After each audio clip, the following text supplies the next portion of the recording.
Well, thank you very much for being here, and this is very exciting for me. I know so many people that are in your church and the Latter-day Saints. The job you've done is beyond anything you can think of.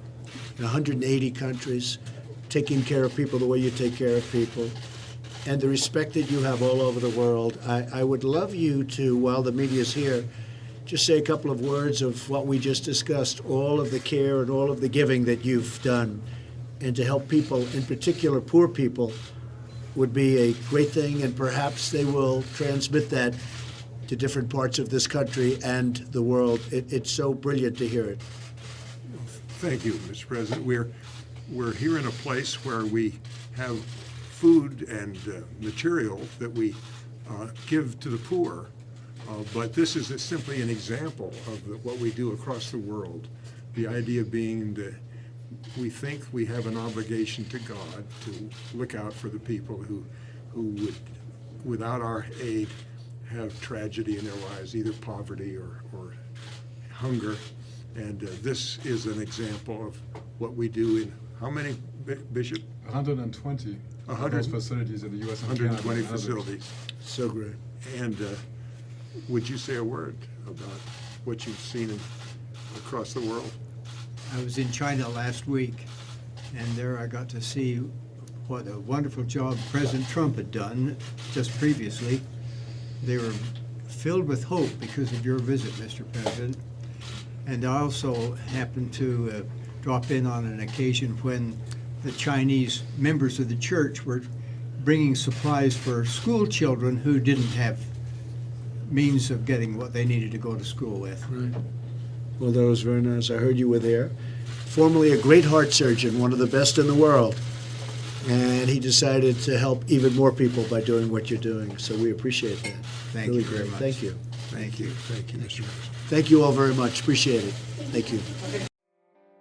I am Ryan McKnight. I'm Cara Santa Maria. I am Christopher Smith. Hi, I'm Andrew Torres. This is Naked Mormonism, the serial Mormon history podcast.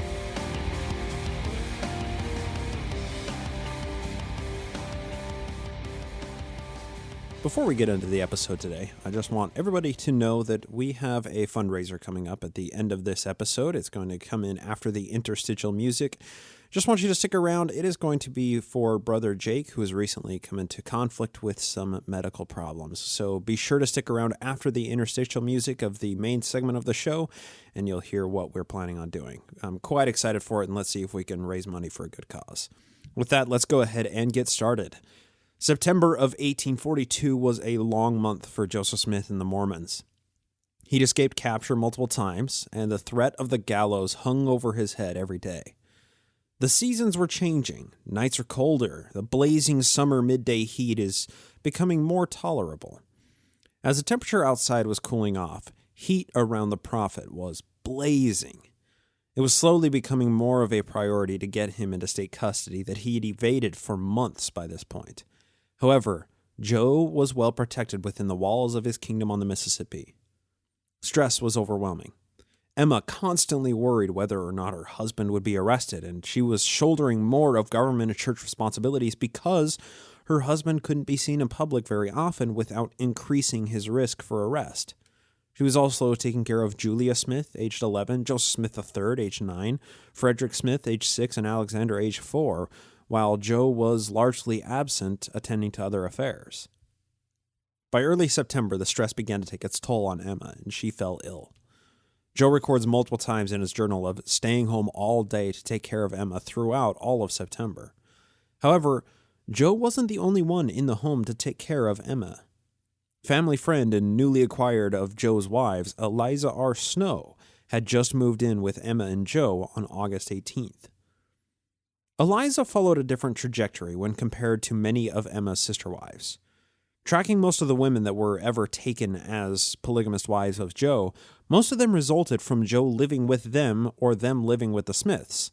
You know, if we go back to Fanny Alger in Kirtland, or Lucinda Morgan Harris in Missouri, and many others, they lived in the same household as the Smiths, and then Joe eventually proposed to them, or had one of his wives propose to them.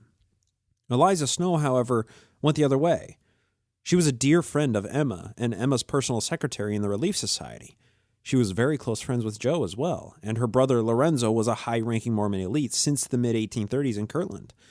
Eliza married Joe in July of 1842 and moved in with them to the Nauvoo homestead house a month later. Eliza's influence on Joe's writings becomes very apparent around this time. 2 episodes ago, we read through some of Joe's musings while he's in hiding. The poetic nature and writing style reads as Eliza's words. Another epistle written on September 1st and read to the congregation in the grove near the temple 3 days later bears Joe's words with Eliza's iconic handwriting and poetic flourishes. Eliza had made herself very useful to Emma and Joe in many ways. Her position and power was steadily growing in the Nauvoo church. By this time in 1842, Joe was beginning to really confide in Eliza and Lorenzo. Eliza recorded some apprehensions of the prophet in her biography of Lorenzo. This was published in Utah in 1887, and this is discussing when Joe taught Lorenzo of the doctrine of plural marriage while Eliza was his wife. Quote, "The prophet Joseph unbosomed his heart and described the trying mental ordeal he experienced in overcoming the repugnance of his feelings, the natural result of the force of education and social custom relative to the introduction of plural marriage. He knew the voice of God. He knew the commandment of the Almighty to him was to go forward, to set the example and establish celestial plural marriage. He knew that he had not only his own prejudices and prepossessions to combat and to overcome, but those of the whole Christian world stared him in the face. But God, who is above all, had given the commandment, and he must be obeyed. Yet the prophet hesitated and deferred from time to time until an angel of God stood by him with a drawn sword and told him that unless he moved forward and established plural marriage, his priesthood would be taken from him and he should be destroyed. This testimony he not only bore to my brother, but also to others, a testimony that cannot be gainsaid." End quote. A lot can be read into that passage, and it was also recorded more than 4 decades after the events included had transpired. I'll simply let it stand on its own merits. You, the listener, you can decide what it means coming from Eliza Snow in the late 1880s. In spite of hunkering down and taking care of an ailing wife, Joe was still doing his best to attend to church and city affairs while in seclusion. He received a letter from James Arlington Bennett. This is the newly appointed Major General and Inspector General of the Nauvoo Legion, who took Reckitt Bennett's place in the city and militia. Arlington Bennett had enjoyed meetings with some Mormon elites and reportedly to Joe about the meetings with very friendly demeanor. Quote, "Dear Sir, your polite and friendly note was handed to me a few days since by Dr. Willard Richards, who I must say is a very fine specimen of the Mormon people, if they are all like him.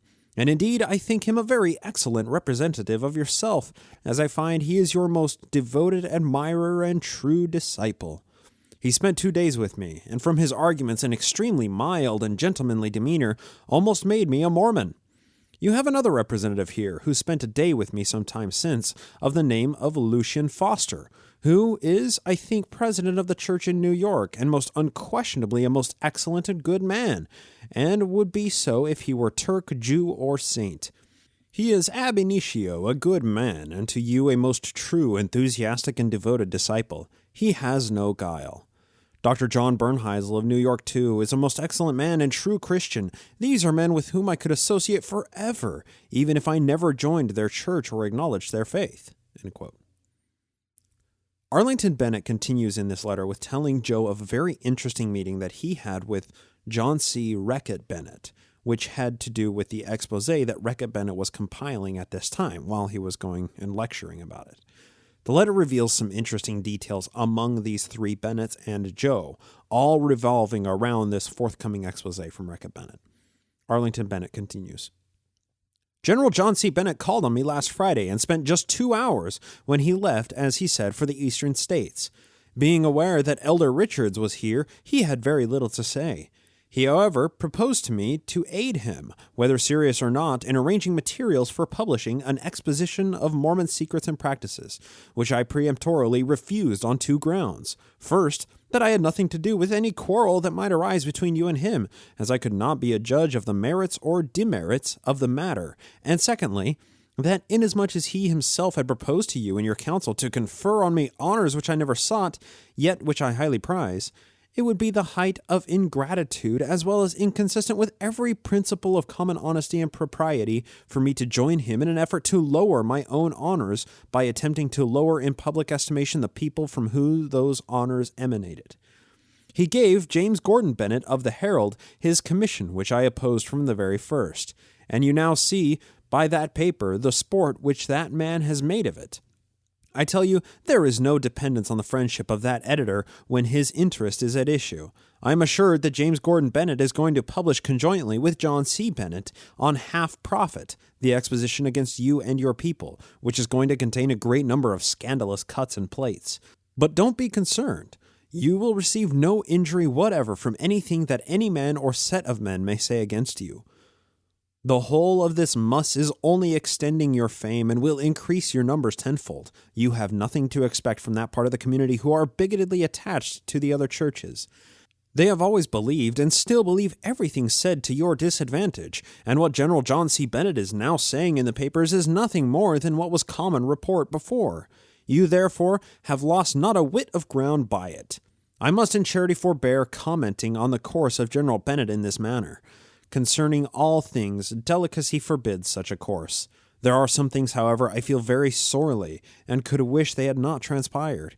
He and the Herald will make money out of the book, and then the matter will end, as you will find that the Herald will puff it to the skies. The books which I sent you, you will retain in your hands for the present.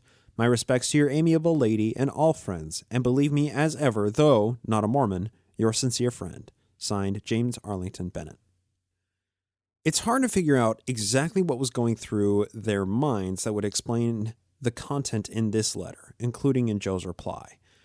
The most reasonable explanation that I can muster is that everybody understood that Reckitt Bennett's expose was going to come out, and there was nothing they could do to stop it, right? The only thing they could do is just take it into stride and deal with the aftermath. Put out the fires after they've already raged. It's like the modern church buying ads in the pamphlets for the Book of Mormon Broadway musical. You can't stop the message. The best you can do is use a negative message in a positive way. That's how this letter strikes me. Reckitt Bennett's expose stood in a place to destroy the church, but if the Mormon PR machine could process it and weather the storm, Joe would come out famous or infamous on the other side of the storm. Regardless of fame or infamy, though, people would be speaking his name, which can only help get the word out there even more. That's the whole point of this. If Gordon Bennett could make some money along the way by providing publicity to the expose, and what did Arlington Bennett say, and lift it to the skies, puff it to the skies, my mistake, it was going to bring in a lot of people talking about Mormonism. The New York Herald, publishing this, would suddenly have a whole bunch of new subscribers. That would scratch everybody's back and feed more propaganda to the hungry masses of Americans eager to hear the next gossip coming from the Mormon Empire. Joe's reply to this letter is interesting. He begins by talking up the brothers that Arlington Bennett had mentioned, Whiteout Willard Richards, Lucian Foster, John Bernheisel, and so on.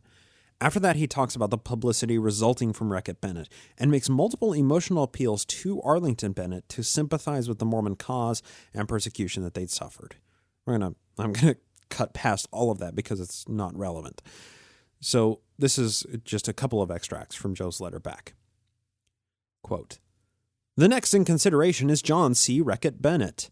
I was his friend. I am yet his friend, as I feel myself bound to be a friend to all the sons of Adam, whether they are just or unjust. They have a degree of my compassion and sympathy. If he is my enemy, it is his own fault, and the responsibility rests upon his own head. And instead of arraigning his character before you, suffice it to say that his own conduct wherever he goes will be sufficient to recommend him to an enlightened public, whether for a bad man or a good one. Therefore, whosoever will associate themselves with him may be assured that I will not persecute them, but I do not wish their association, and what I have said may suffice on that subject, so far as his character is concerned." Continuing from later in the letter. "Now in relation to his book that he may write, I will venture a prophecy, that whosoever has any hand in the matter will find themselves in a poor fix in relation to the money matters.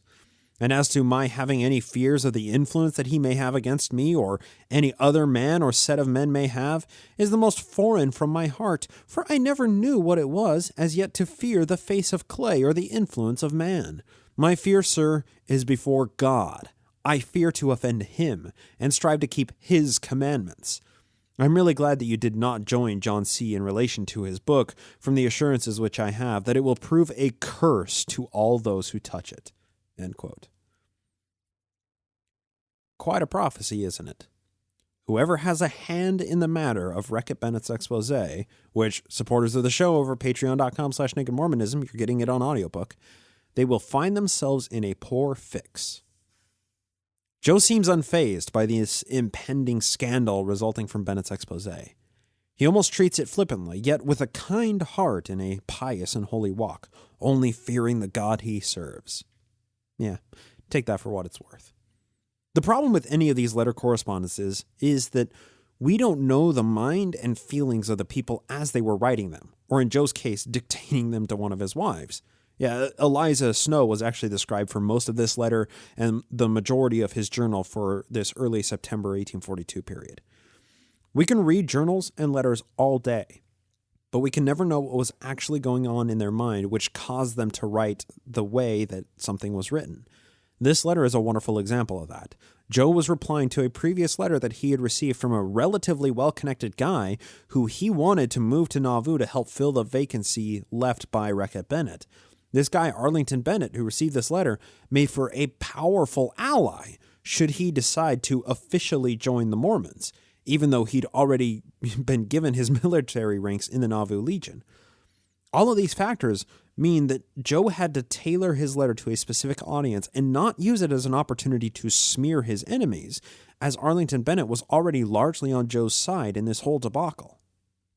However, those constraints didn't keep Joe from talking about the plight of the Mormons and making heavy-handed emotional appeals. And of course, because Eliza was his scribe, the rest of the letter bears her distinct poetic and dramatic flourishes. Just a few extracts. I feel to tender you my most hearty and sincere thanks for every expression of kindness you have tendered towards me or my brethren, and would beg the privilege of obtruding myself a little while upon your patience in offering a short relation of my circumstances. I am at this time persecuted the worst of any man on the earth, as well as this people here in this place, and all our sacred rights are trampled under the feet of the mob. I am now hunted as an heart by the mob under the pretense or shadow of law to cover their abominable deeds. An unhallowed demand has been made from the governor of Missouri on oath of Governor Lilburn W. Boggs that I made an attempt to assassinate him on the night of the 6th of May, when on that day I was attending the officer drill and answered to my name when the roll was called. And on the 7th, it is well known by the thousands that assembled here in Nauvoo that I was at my post in reviewing the Nauvoo Legion in the presence of 12,000 people.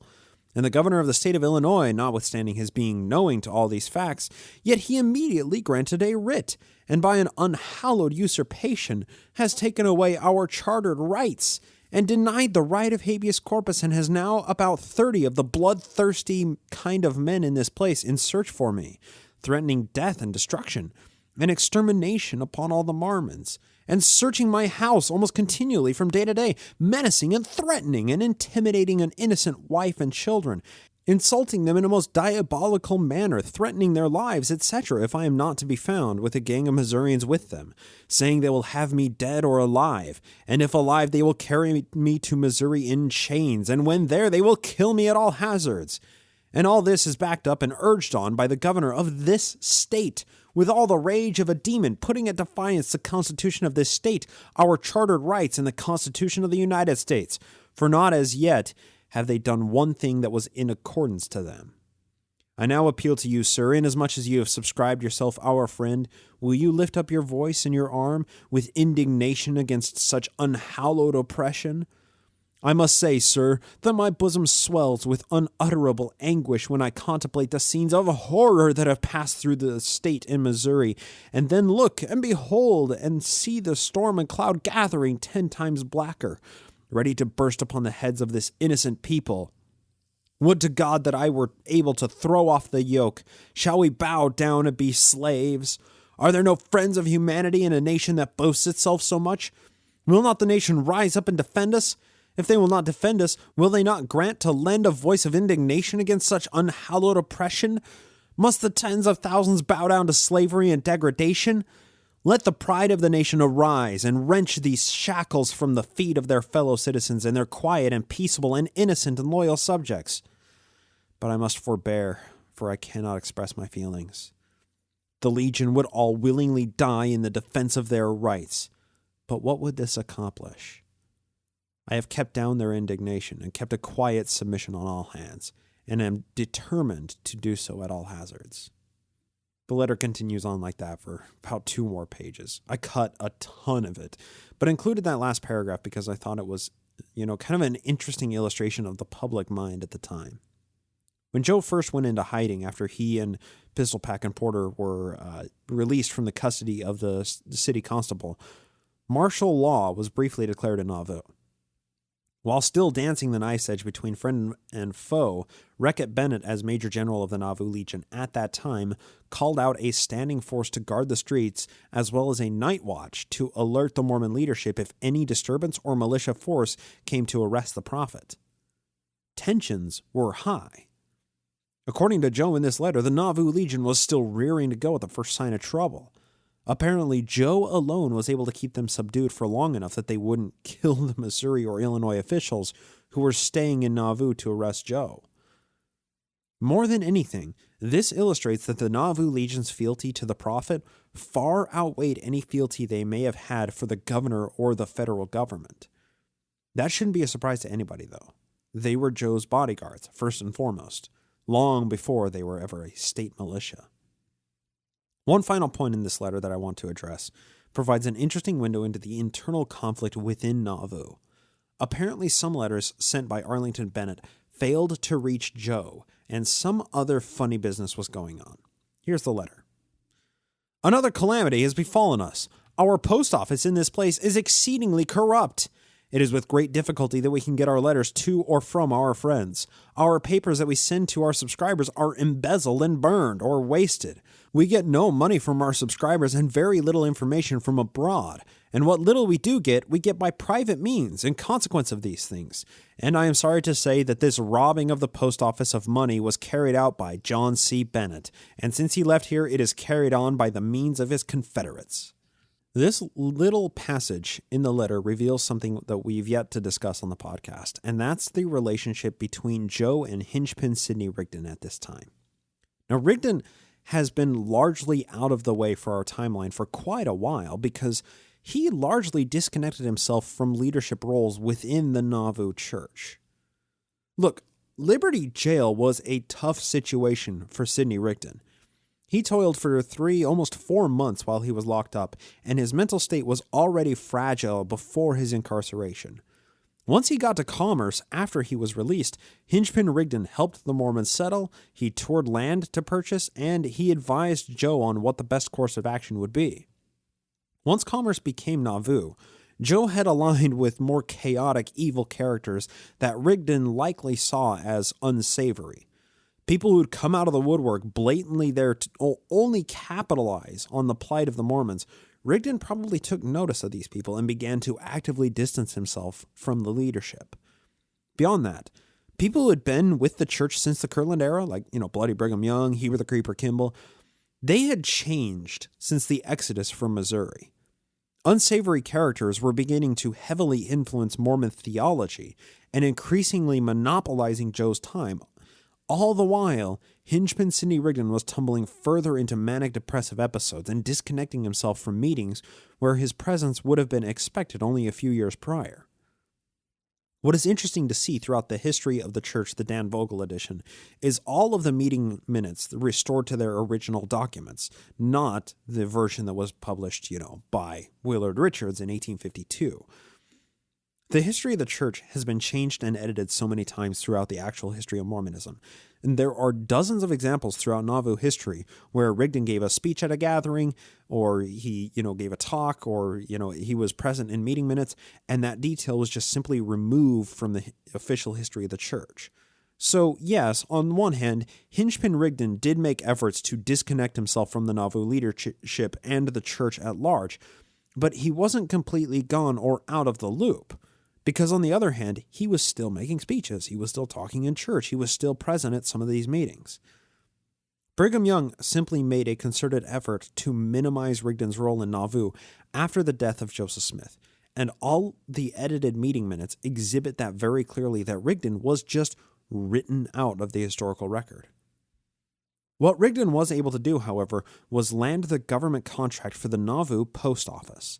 How he acquired the contract is not very simple, but it reveals plenty of disagreements between Joe and Rigdon, along with Rigdon's son-in-law, George W. Robinson. When Nauvoo was just commerce, a guy named Isaac Galland, now that's somebody who hasn't been in our timeline for quite some time, but he came in about 30 episodes ago. He was the guy who sold the Mormons the 20,000 acres in what was known as the half-breed tract in Iowa, and that was largely fraudulent. And he sold, a couple hundred acres in Nauvoo to the Mormons as well. Isaac Galland was the postmaster in Commerce, but when Commerce became Nauvoo, George W. Robinson, that's Hingepin Rigdon's son-in-law, was able to secure the contract for the new post office. Another frustration between Joe and George W. Robinson was Joe seizing the ferry on the Mississippi that Robinson was running at the time. Now, Robinson had essentially established this ferry company that would take people to and from Iowa and the Nauvoo side of the Mississippi River. Joe thought that he, could run the company better or make some money from it, something like that, and Joe just simply took the ferry from George W. Robinson. That's his friend's son-in-law. He just took it. Now, to add into that, that's just one small detail that puts pressure between the relationships of Joseph Smith, Hingepin, Sidney Rigdon, and George W. Robinson. Now, here's a little extract from Richard Van Wagner's Sidney Rigdon, A Portrait of Religious Excess. We're beginning on page 272, and it really details this whole ordeal and reveals a little bit of the conflict that arose from Joe being the resource black hole that he was. Quote, eventually a powerful banker in Friendship, New York, George W. Robinson was a sagacious businessman. Much of his income in early Nauvoo came from the lucrative ferry rights between Commerce and the Mormon settlements across the Mississippi and Iowa. During a 15th March 1840 Nauvoo High Council meeting, convened within days after Joseph Smith's return from Washington, the ferry's operation was removed from Robinson's control and placed under Smith's. Rigdon, possibly made aware of the prophet's impending seizure while the two were in Washington, took immediate action to secure another source of income for his son-in-law. Senator Young wrote Elias Higbee on 9th of April that he had received from Mr. Rigdon the petition and papers in relation to a change of postmaster at Commerce, with an affidavit from Dr. Galland. That was the former postmaster, right? Isaac Galland. 2 weeks later, Robert Johnstone, second assistant postmaster general, informed Senator Young that Robinson had been appointed. He served in this position until 24th of February, 1841, when Rigdon himself was appointed to the post of Postmaster General, an action that would cause considerable friction between him and Joseph Smith. End quote. So that's some of the conflict surrounding the post office in Nauvoo. Add into this Rigdon's illness. Now, historians have debated forever essentially what exactly Rigdon's illness was. It hampered his abilities to be any force of power in Nauvoo. Rigdon spent most of his time in Nauvoo Mormonism confined to his home, refusing any engagements where he would have, derived some vitality before. Later in 1840, Rigdon was challenged to a debate by his brother John Rigdon, who was a Campbellite minister, the same stomping grounds that, theological stomping grounds that Rigdon had come from, when he debated Alexander Campbell. Now, that's a situation where Rigdon, in a previous life, would have jumped at the opportunity to grandstand in a public debate with crowds listening to his overly complicated theology juxtaposed to the faith system that he used to be a preacher of a mere 18 years prior to this. This was Rigdon's reply to the debate challenge, and it's revealing of what really complicated matters with his level of influence in Nauvoo Mormonism. This is once again from Van Wagner's biography of Rigdon. It's a fantastic book on page 279. Quote, "My health continues very bad, and it is only at intervals that I am able to write. It is known through the country generally that I'm unable to get 5 miles from my house, let alone discuss a subject of importance with any person.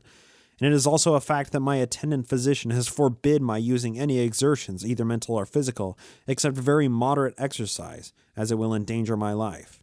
End quote. That's one of dozens of writings from Hingepin Rigdon's own hand which reveals his fragile state in Nauvoo. What exactly ailed him, nobody knows for sure. Undoubtedly, it was a combination of physical and mental, likely exacerbated by alcohol consumption. Manic depression and anxiety from his long and colorful past possibly played a role. His symptoms may have been purely psychosomatic. Maybe he did have some kind of physical illness which brought down his mood and caused the depression and anxiety. It's really tough to know for sure. Needless to say, Rigdon's writings from this time are quite dark.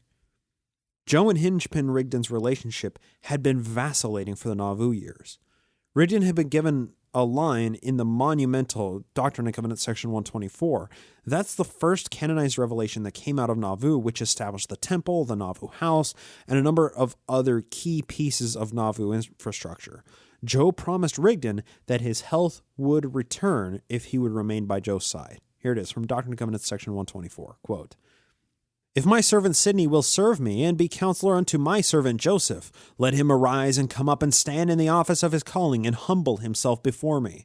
And if he will offer unto me an acceptable offering and acknowledgments, and remain with my people, behold, I, the Lord your God, will heal him, and he shall lift up his voice again on the mountains and be a spokesman before my face." End quote. So all of these conflicts, everything that we've discussed between Joe Rigdon and George W. Robinson, and Rigdon was on his son-in-law's side for a lot of this, all of that had transpired before the Bennett meltdown. When Bennett left the church and began compiling information in order to assassinate Joe's character, Nancy Rigdon and the entire Rigdon family were dragged into the fray. Whether or not Hingepin Rigdon and Reckitt Bennett were actually aligned is a matter of considerable dispute. However, that simply doesn't matter. What truly matters is that Joseph Smith thought that Hingepin Rigdon and Reckitt Bennett were in league with each other, and George W. Robinson, as Rigdon's son-in-law and a voice of opposition to the prophet's power, were also aligned in this entire notion to take down the prophet. The idea that Joe's closest friend from the Carlin and Missouri years was now in league with Reckitt Bennett, who was trying to bring the prophet down, drove Joe to assail Rigdon's character in retaliation, because he thought that they were colluding against him. As a result, Rigdon's reclusiveness became even more overwhelming, to the point that in summer and autumn of 1842, he seldom even left his house. As his duties of being Postmaster General of Nauvoo, they largely kept him occupied and disconnected from the drama that was consuming other Nauvoo elites. Another point that fueled this conflict between Rigdon and Joe was simple pettiness on Joe's part. At a time when Rigdon was overwhelmed by a depressive episode, Hiram's sidekick Abiff Smith, Joe's brother, approached Joe and told him of something that was likely an issue in Rigdon's mind. This is from Hiram to Joseph Smith. Quote, "Brother Joseph, you have ordained me and brother Don Carlos and others to be prophets, seers, and revelators, but you have not ordained brother Sidney, and I have thought that he feels that you have slighted him. I want you to go and ordain him to the same office." Then Van Wagner continues. Shortly afterwards, the prophet and Nauvoo stake president William Marks performed the ordinance. In its next issue, the local newspaper contained the brief mention, "We have to announce that Sidney Rigdon has been ordained a prophet, seer, and revelator." End quote. So Joe had ordained his brothers as prophets, seers, and revelators. Yet throughout the history of Mormonism up to this point, Rigdon had held higher leadership roles than all of them. Yet he hadn't been ordained to the trifecta office as they had of prophet, seer, and revelator. This oversight, maybe it was deliberate, maybe it was a jab at Rigdon, who knows, it must have caused irreparable harm between the two, especially when it was done only as an afterthought that he was actually ordained to the office, and that only came after sidekick Abiff Smith petitioned his younger brother to do the ordinance. And of course, to add into even more chaos here, the entire issue of polygamy, that always grinded against Rigdon's personality. He made a number of statements and private writings against the practice that he was obviously privy to. He knew what was going on. This was a statement that Hingepin Rigdon wrote about polygamy around the same time that Joe had propositioned Nancy Rigdon. This statement concerns Nancy Hyde, a wife of Joe that he apparently shared with Whiteout Willard Richards.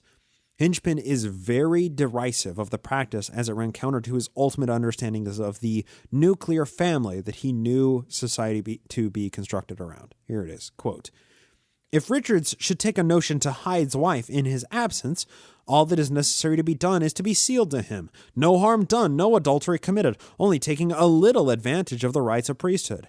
After Richards has gone the round of dissipation with Hyde's wife, she is afterwards turned over to Smith, and thus the poor silly woman becomes the actual dupe to two designing men under the sanctimonious garb of rights of the royal priesthood." End quote. That was an 1845 letter, but it was clear that Rigdon knew what was going on when it was happening the whole time, especially with the name Rigdon being cast into the fray unwillingly with the proposition between Joe and Nancy Rigdon and Reckitt Bennett exposing that proposition. So with all of that context in mind, Joe was completely convinced of Rigdon and his son-in-law, George W. Robinson, and Reckitt Bennett colluding. Joe also became jealous of Rigdon's position as Postmaster General. Now, Postmaster General was steady money coming into the town from an outside source that would never dry up, regardless of how bad the larger Nauvoo economy looked. From what is transpiring here in late summer and early fall of 1842 reveals that Joe had concluded that Rigdon was a problem. What that problem was, it would be hard to succinctly summarize, but Rigdon and Joe's relationship was definitely on the rocks. Wycliffe Rigdon, this is Hingepin's son and original biographer, wrote of how he perceived the interaction between Joe and his father, even though he was not even a teenager yet at this time. Quote, "A bad feeling existed between Joseph Smith and Sidney Rigdon. They did not often meet, although they lived within a few rods of each other. They did not seem to be on very friendly terms." End quote. Now, it could be the case that the post office was one thing in town which Joe didn't control, which probably frustrated him because he held a dictatorial, iron-fisted grasp of everything else that happened in town. Undoubtedly, Joe proposing to 19-year-old Nancy Rigdon, Hingepin's eldest single daughter, that must have driven a wedge into their relationship as well. Sidney and Phoebe Rigdon also just had their 12th child, Ephraim Robinson Marks Rigdon. They were busy keeping the mills in town running, a full-time job. They were keeping their kids alive and well. Eliza Rigdon, one of their children at this time, was deathly ill and came back, from the brink of death and voiced some very interesting prophecies, which were, falls outside the scope of our focus today. The Rigdons were busy. They were also, at the same time that they were just living their life and running all the mail in town, they were trying to stay away from the constant drama that seemed to be digging its teeth deeper into Nauvoo religion and politics every day. Joe dragged them into the drama by proposing to Nancy, and Bennett made Nancy one of the focuses of his expose letters coming out of the Sangamo Journal before his actual History of the Saints was published in late 1842. So there was a lot of bad blood between Rigdon and Joe by this time. So when Joe said in that letter to Arlington Bennett that, quote, "Our post office in this place is exceedingly corrupt. It's with great difficulty that we can get our letters to or from our friends. Our papers that we send our subscribers are embezzled and burned or wasted," he was alluding to the fact that Rigdon and Reckitt Bennett were conspiring. At least it was a fact in his mind, and that's all that really mattered, right? And that Rigdon was using his position as postmaster to screen letters to and from Joe without Joe's knowledge or consent, maybe even stealing subscriptions to the Times and Seasons from him. It's hard to tell exactly what was going on in Joe's mind here. Now, there's no evidence that Rigdon and Bennett colluded. There's no evidence that Rigdon screened Joe's letters. There's no evidence that Rigdon stole money from the church. There's no evidence for any of that, but Joe's accusations that Rigdon had corrupted the post office was enough for Joe to go on in the belief that Rigdon was conspiring against him. It's truly a tangled mess, and that's before we even discuss the next point in Rigdon's career. This is a point that has completely escaped our examination thus far, which may have caused contention between Joe and Rigdon. Hingepin Rigdon ran for Illinois state congressman for the 1842 election cycle. In June of 1842, The Wasp, that's Crazy Willie Smith's paper, published an article announcing Rigdon's candidacy for congressman. Rigdon's opponent for the race was an infamous name in Mormon history, Jacob Cunningham Davis. Jacob C. Davis was more than just a non-Mormon representative running against Rigdon. Davis lived in Warsaw, Illinois, the headquarters of the anti-Mormon party started by Thomas C. Sharp, editor of the Warsaw Signal, the most anti-Mormon paper being published at this time. Should Jacob C. Davis win the ticket, the Mormons stood to lose significant power in Illinois Congress, as Davis was a primary foe of the Mormons at this time. Beyond that, Jacob C. Davis was actually one of the 5 men tried for the murder of Joseph and Hiram Smith in 1844, but was acquitted with the rest of the men. See, the Mormons at this time were playing a long game of political favors. Getting Hingepin Rigdon into the lower House of Representatives would have moved forward their mission at an increasing rate. However, Rigdon lost this election, and Jacob Davis took the congressional seat from the Mormons. This put a powerful anti-Mormon in Congress who could oppose the other politicians who had been co-opted for years in order to favor the Mormon cause. Regardless of Rigdon's position running for office in 1842, the broader election of that year was hotly contested with the Mormons' influence up for grabs. It's understandable that any tension between Rigdon and Joe wasn't made better by Rigdon losing this election, but it gets so much deeper than that. For their entire time in Nauvoo, the Mormons were a swing voting bloc. Whoever could gain their favor would inevitably do well against their political opponent. Illinois was a Whig state. From 1838 to 1841, only 3 elections didn't have Whigs taking more than 60% of the vote. This is understandable. The Whig Party was largely one founded on the ideas of industrializing the world and improving commerce for large companies, while the Democrat Party was still in its early stages of platforming since Jackson had created it only a decade and a half prior. The Whig Party, however, was even younger than the Democratic Party, and it was founded in 1834 directly to oppose the tyrannical rule of Andrew Jackson before his presidency was ended in 1837. Martin Van Buren was the next president. He was also elected on the Democratic ticket. He took only 50.9% of the popular vote. That's 170 electoral votes, while the Whig, William Henry Harrison, took a mere 73 electoral votes. Van Buren's presidency was fraught with disillusionment, largely due to the economic downturn resulting from the Panic of 1837 in the first year of Van Buren's presidency. This gave whoever the next Whig nominee happened to be a shoo-in to the election, which was the case in 1841 when William Henry Harrison won as a war hero, claiming to be the guy who shot Tecumseh, one of the dozens of people who claimed to be that guy. His vice president, John Tyler, took over after Harrison died only 1 month in office. John Tyler began the death of the Whig Party, just as much as the issue of slavery versus abolition divided the party. Now, he ran as vice president on the Whig ticket, but he looked much more like a wealthy Southern Democrat to many people, given his silver-plated upbringing on a plantation in Virginia. The Whig Party, from that time forward, continued to increasingly lose power in politics, which eventually led to its ultimate and official demise in 1860, shortly after the formation of the Republican Party. Now, how does this all factor into the 1842 election? The Mormons could not be nailed down for Whig or for Democrat. However, they'd curried favor with some more powerful Democrats like John Wentworth of the Chicago Democrat and James Gordon Bennett of the New York Herald. The Whig presence in Illinois was powerful, but it was on the decline. So to any political adept, in 1842 trying to divine the tea leaves, they might have seen Democrat as a safer party with more staying power than the Whigs were because the Whigs were losing power. Thomas Carlin was elected as Democratic governor of Illinois over a largely Whig state at the time. The only Whig governor of Illinois was Carlin's predecessor, Joseph Duncan, who had left the Democrat Party during the execution of the Indian Removal Act and voting to recharter the Bank of the United States. And those were, the Bank of the United States, that was one of Andrew Jackson's pet annoyances that he worked to dismantle the whole time.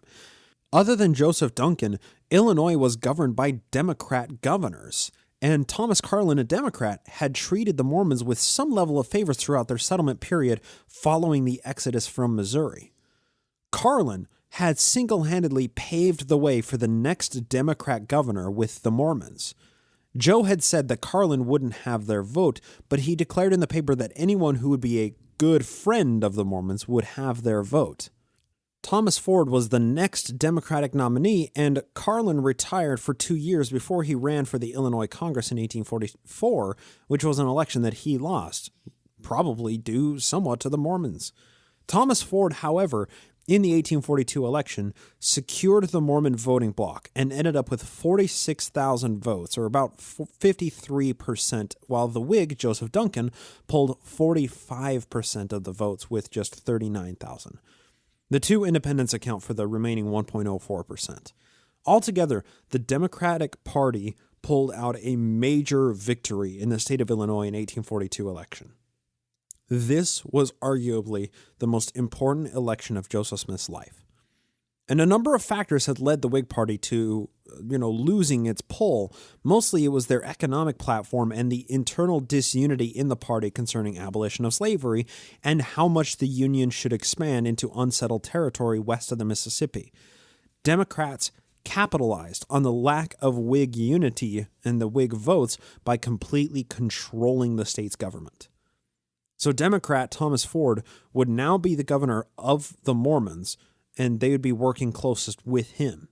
As political tensions continued to rise throughout the remainder of 1842 and all the way to Joseph Smith and Hiram Smith's deaths in 1844, Thomas Ford would be forced to dance a sharpening knife edge between placating the Mormons and attempting to limit their political power, while also keeping them safe from the anti-Mormons who were steadily growing in size and force. But that relationship goes both ways. Ford would also be responsible to his non-Mormon constituents to show that he wasn't controlled by a single religious despotic regime, but beholden to the entirety of the people that he represented. This balancing act ensured Ford's time as governor of Illinois would be a controversial one. We're going to watch the relationship develop as we get into the rest of 1842 and really as Ford takes office in 43. What makes this even more of an issue is that Thomas Ford wasn't the Democratic Party pick for the 1842 election. That was Adam Snyder. However, Adam Snyder died in May of 1842 during his presidential campaign. Thomas Ford, as an attorney, learned that he had become the de facto party nominee after a mundane hearing that he had taken part in. He came out of this hearing, and then somebody came up to him and said, "Hey, you're the new Democratic Party nominee. Good luck." Now, this was fortuitous for Thomas Ford, as he'd long held a family dispute between his family and the family of his opponent, Joseph Duncan. Now, Joe had already declared in May that the Mormons would vote for Adam Snyder. When Ford stepped into the vacuum left by Snyder's death, he just picked up all those Mormon votes. How would Thomas Ford strike the balance between the Mormons and the Gentiles? How would he keep the two groups from killing each other? It really will be interesting to watch Thomas Ford and his relationship with the Mormons play out in the coming years throughout our historical timeline. Another problem that Ford had to constantly battle against was the Illinois state economy. Illinois had suffered severely during the Panic of 1837. When Ford took office in early 1843, the state was millions in debt. They had begun the Illinois-Michigan Canal Project in 1836. Now, this canal linked the Great Lakes to the Mississippi River, a major economic development the state was in desperate need of in order to expand market reach beyond what could be carried in caravans over land. Much like the Erie Canal opened up the Great Lakes and all the major cities on the lake's banks to the greater New York area, this Illinois and Michigan Canal would unlock all those wealthy eastern markets to farmers and manufacturers in the state of Illinois. But, as stated, the canal project broke ground in 1836. Then the Panic of 1837 caused a nationwide depression that threw the brakes on the project. The state was already $15 million in debt to this project alone. That's just shy of $500 million in 2017 money. Once the project was completed, of course, the increased commerce and exports would pay it off. But when Ford took office in 1842, the project was only a resource vacuum. In Democrat Party fashion, Ford did some political maneuvering, he raised taxes to funnel enough resources, and finally, he began in earnest to complete this project. It wouldn't be completed until a year after his term was up, and the debt wouldn't be paid off for another 3 decades after that.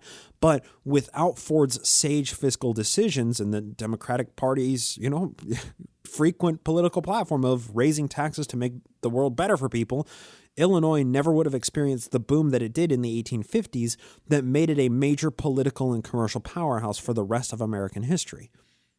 Of course, this canal was largely in conjunction with the completed railroad project that was, happening at the same time. See, Thomas Ford was a smart guy. His history of Illinois makes remarkable observations of the political and social sphere of Illinois throughout the first half of the 19th century. His observations about the Mormons are particularly poignant. Here's just a few passages from his History of Illinois, circa 1854, which are remarkably well put concerning the politics of the Mormons in Illinois. You're going to find a link to the archive.org edition of this History of Illinois in the show notes, and we are beginning on page 262. In the state of Missouri, the Mormons had always supported the Democratic Party. They had been driven out of a Democratic governor by a Democratic state, and when they appealed to Mr. Van Buren, the Democratic President of the United States, for relief against the Missourians, he refused to recommend it, for want of constitutional power in the United States to coerce a sovereign state in the execution of its domestic polity. This soured and embittered the Mormons against the Democrats. Mr. Henry Clay, as a member of the United States Senate, and John T. Stewart, a member of the House of Representatives in Congress from Illinois, both Whigs, undertook their cause and introduced and countenanced their memorials against Missouri, so that, when the Mormons came to this state, they attached themselves to the Whig Party. In August 1840, they voted unanimously for the Whig candidates for the Senate and Assembly. In the November following, they voted for the Whig candidate for president, and in August 1841, they voted for John J. Stewart, the Whig candidate for Congress in their district. At the legislature of 1840-41, it became a matter of great interest with both parties to conciliate these people. They were already numerous and were fast increasing by immigration from all parts. It was evident that they were to possess much power in elections. They had already signified their intention of joining neither party, further than they could be supported by that party, but to vote for such persons as had done or were willing to do them most service. The good people, as Joe called them. And the leaders of both parties believed that the Mormons would soon hold the balance of power and exerted themselves on both sides by professions of kindness and devotion to their interests to win their support. Continuing from later in the page.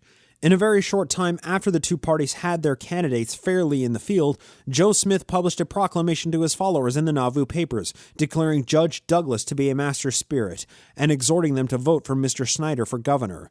The Whigs had considerable hope of the Mormon support until the appearance of this proclamation. The Mormons had voted for the Whig candidate for Congress in 1841, but this proclamation left no doubt as to what they would do in the coming contest. It was plain that the Whigs could expect their support no longer, and that the Whig Party in the legislature had swallowed the odious Nauvoo City charters without prospect of reward. The Mormons, however, were becoming unpopular, nay, odious to the great body of the people. As I have already stated, their Common Council had passed some extraordinary ordinances calculated to set the state government at defiance. The Legion had been furnished with 3 pieces of cannon and about 250 stand of small arms, which, popular rumor, increased to the number of 30 pieces of cannon and 5,000 or 6,000 stands of muskets.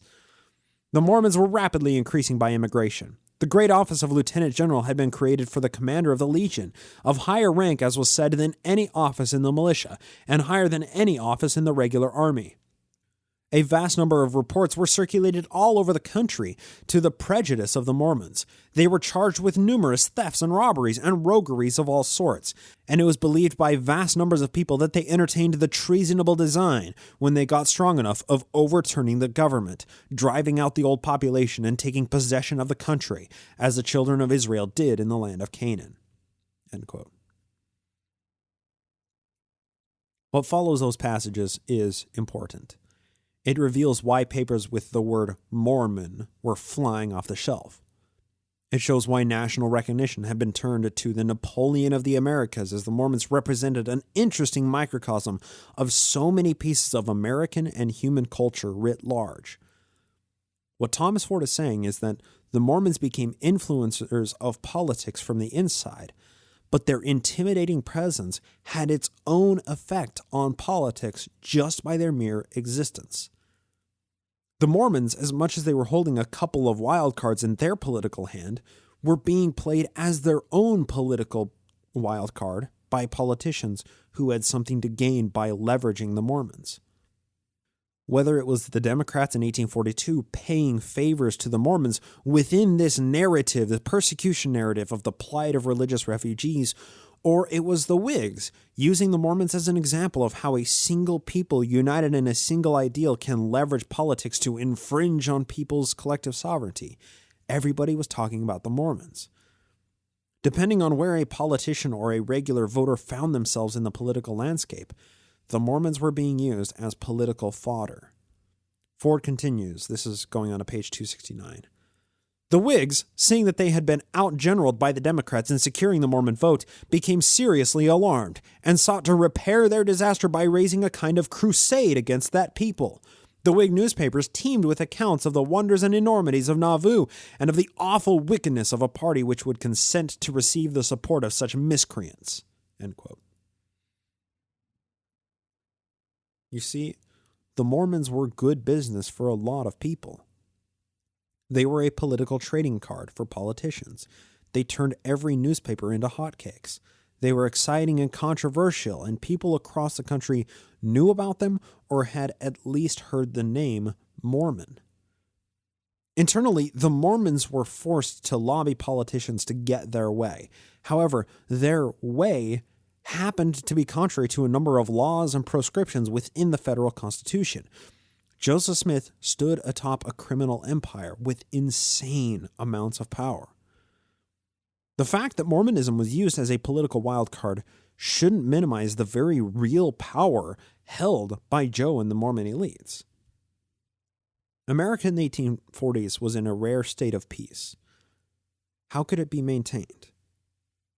I mean, I can only say it was peaceful relatively. If we ignore the constant atrocities committed against the Native Americans throughout the entire 19th century. So state of peace is kind of a weird phrase to use here. But I mean, there wasn't any major calamity or foreign power trying to take over America, as had been the case in the early 1810s and would be the case in a mere 20 years after this in the 1860s. But how much of that peace is just a shared illusion? The truth of the matter is that the Mormons were raising the collective temperature of American religion and politics. They were in the process of testing the system and how peaceful that system could remain when a criminal empire raged in its midst. What could anybody do?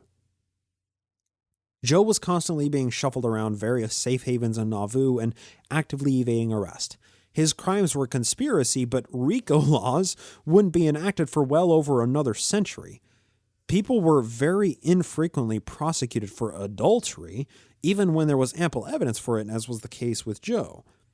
Could the government make a case for fraud in Mormonism? I mean, once you open up that can of worms of prosecuting religious leaders for fraud, they'd eventually be required to prosecute nearly any religious leader with a sizable following and unique scriptures. Where does that lead? Where does that end? What Nauvoo Mormonism exhibits to history is that the system can bend and bend until something breaks. But there aren't really any legal checks and balances to stop a person like Joseph Smith rising to prominence. Maybe that's the problem. Nothing in law can stop a religious revolution until it's far too late. And to illustrate my point, I'll let Governor Thomas Ford take us out for the day. He seemed to understand these same trends and the lack of systemic checks to stop A. Joseph Smith from becoming the religious revolutionary that he aspired to become. Ford recognized that the rule of law only works when everybody plays by the rules. But when somebody comes along and breaks all the rules, something more than just politics is required. This quote, written 7 years before the Civil War, is timeless, and I think it speaks a powerful lesson to us today. The organization of men into political parties under the control of leaders as a means of government necessarily destroys individuality of character and freedom of opinion. Government implies restraint, compulsion of either the body or mind or both. The latest improvement to effect this restraint and compulsion is to use moral means, intellectual means operating on the mind instead of the old mode of using force, such as standing armies, fire, sword, and the gibbet, to control the mere bodies of men. It is therefore a very common thing for men of all parties to make very great sacrifices of opinion so as to bring themselves into conformity with the bulk of their party. And yet there is nothing more common than for the race of newspaper statesmen to denounce all such of the opposite party as yield their own opinions to the opinions of the majority as truckling and servile. They may possibly be right in this, but undoubtedly such submission is often necessary to the existence of majorities entertaining the same opinion. A little further experience may develop the fact that when this means of securing majorities shall fail, the government will fall into anarchy. Either moral or physical force must be used for purposes of government. When a people are so gross that moral power cannot operate on them, physical force must be resorted to. Also, when the officers of government lack talents and moral power, physical force may thereby be made necessary, so that it may be said that a people may stand in need of being governed by absolute violence, just in proportion to their want of proper civilization, and sometimes also just in proportion to the want of moral power in the government. Well said, Governor. Well said.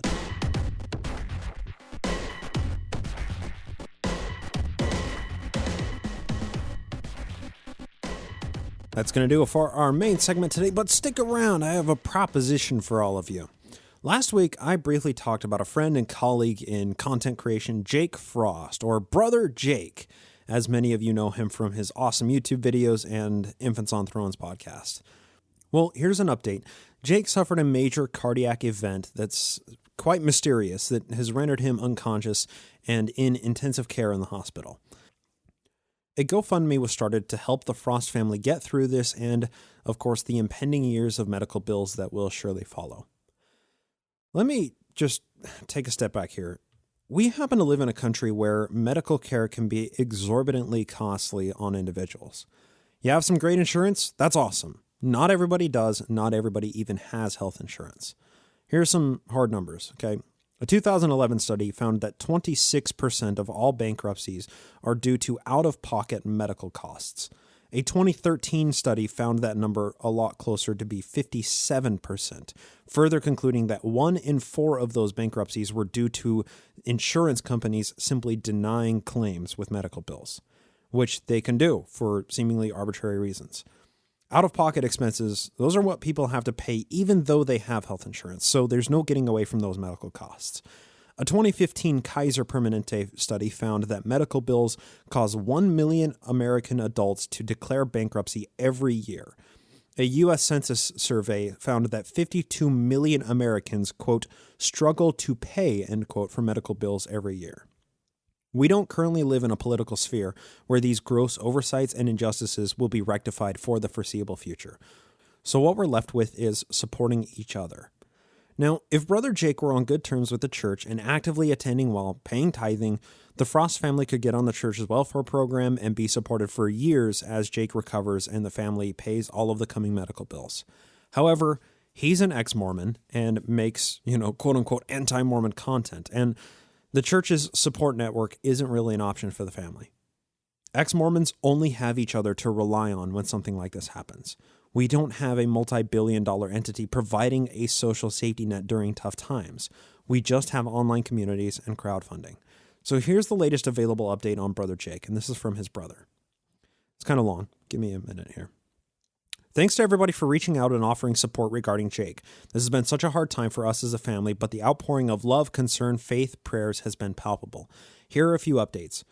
1. Jake's wife Erica is a total rock. So proud of her strength in the face of the terrible circumstances. I'm proud to call her my sister-in-law. Jake would not be alive if not for her quick thinking and efforts. Number 2, Jake is getting very great care at a top-notch facility, Duke. Number 3, my mom and multiple siblings are either there with him or en route. Also, Erica's parents just happen to be serving a church service mission 20 minutes away and have been there from the first hour. That's not a coincidence. God is watching over them. Number 4, Jake and Erica have a great support system there, a lot of really great friends. One in particular is a doctor at the same hospital and has been a godsend in providing updates with technical data to close friends and family. Number 5, Jake is a fighter.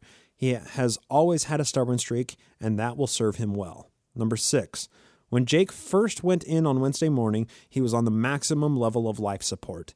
He's since been able to show slow but steady signs of improvement, but is still on a reduced level of life support. Number 7, doctors have a working theory but are still not sure what caused him to go into cardiac arrest. No blockages were found. His heart is still not pumping on its own, but he has shown signs of improvement. Number 8, doctors are trying to assess the impact on the brain and other organs. He is still not conscious, but has shown increasing signs of movement, opening eyes, squeezing hands, etc. And finally, number 9, at this point, it is taking one step at a time to show increased movement, etc., along with various tests being performed by the teams overseeing his treatment. Modern medicine is incredible. And then, of course, he concludes with, it's so humbling to have great friends. Thank you for your prayers. GoFundMe.com/GoJakeGo. It was started December 2nd, 2018, and it was funded in 8 days. The goal was $20,000, and it's been sitting at just under $23,000 at the time that I'm recording this. Now, anybody who's had significant medical bills in America knows that $20,000 won't even cover a couple of days of hospital stays, let alone all the doctor's bills, the rehabilitation, specialist evaluations, and everything else that comes along with recovery from something like this. I mean, a standard outpatient knee replacements, those are like $45,000 a piece. Most of it's covered by insurance, but the out-of-pocket costs for something like what Jake is going through right now may very well threaten the Frost family livelihood for years to come. I can't sit idly by and watch that happen for such a great person and his family. The GoFundMe goal may have been met, but with so much unknown and Jake still in intensive care and life support, there's no telling how far that $20,000 is going to take them. Any of you who know what the American healthcare system looks like know that every penny of that $20,000 has long since been spoken for. Now, I make like $7 an hour, and that's only on weeks that I, only work 50 hours, which I haven't had a 50-hour week in a long time. So I've been racking my brain for ways that I can help Brother Jake with my unique set of skills instead of with money. And I've come up with a way to help, and it involves all of you and, of course, a little bit of historical fiction. I'm rubbing my hands together, cracking knuckles here. So if you donate to Jake's GoFundMe, now, granted, it is funded, but any more over the funding that it gets, that's all more money that the family is going to need in the coming years. So if you donate to Jake's GoFundMe, I want to write you into a treasure digging scene. Okay? Let me tell you a little bit about this. In order to make this work, I need proof that you donated. Once you donate any amount to GoFundMe.com/GoJakeGo, forward the email receipt to nakedmormonism@gmail.com, and you'll get a shout out on the show. But hey, why don't we go ahead and make this really fun?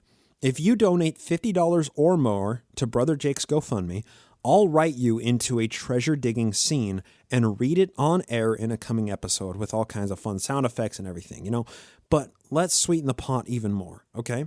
I'm teaming up with a guy named Mark Elwood. Mark is writing a graphic novel on Joseph Smith's treasure digging, and he's an amazing illustrator.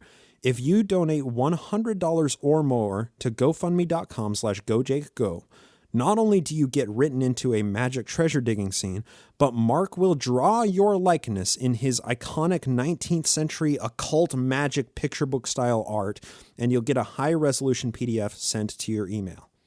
Now, you can see his artwork on theglasslooker.com.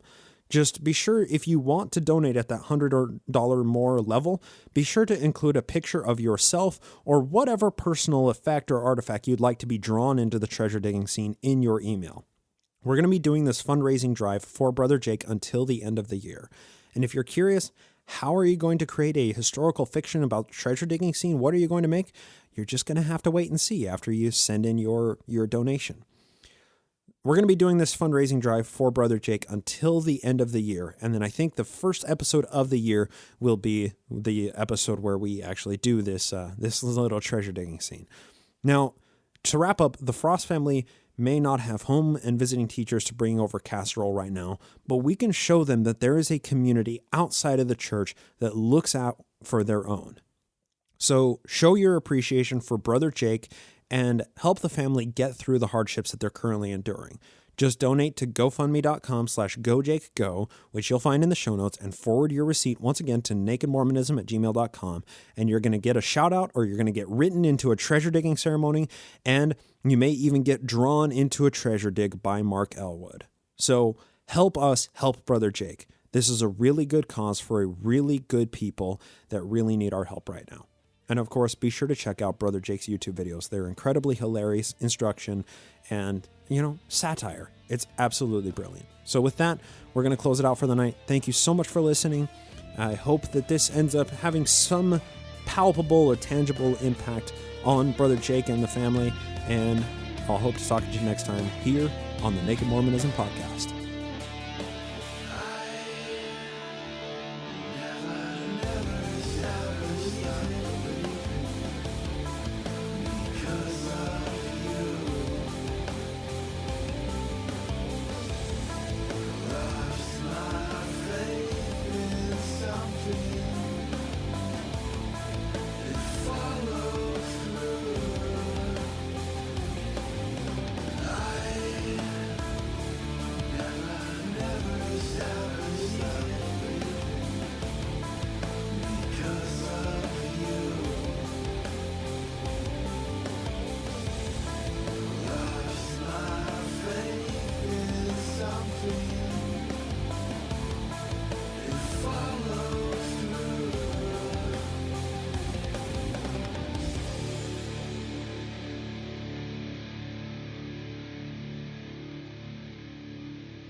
This podcast is produced with the help of Julie Briscoe as production assistant and director of social media, and Brian Ziegenhagen as audio engineer.